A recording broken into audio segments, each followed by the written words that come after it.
Bonjour, le papy Grove était âgé de 86 ans.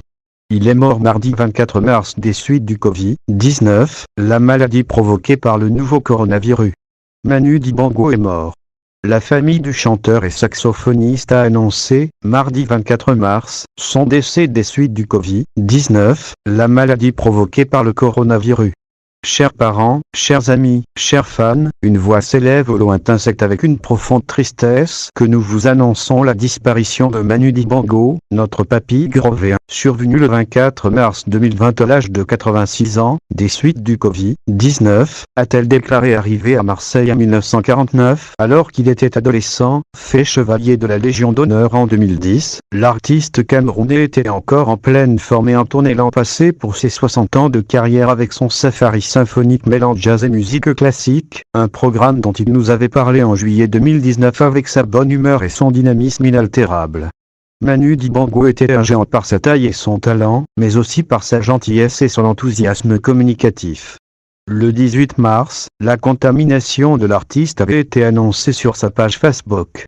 Mais ce communiqué nous donnait alors l'espoir que le solide colosse, qui avait traversé plus de 86 années de vie terrestre en conservant cette pêche inoxydable, surmonterait ce terrible coup dur. Cela n'aura pas été le cas.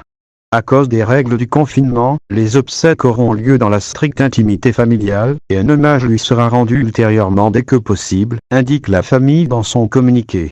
Manu Dibango est la première personnalité à avoir succombé au Covid-19 en France.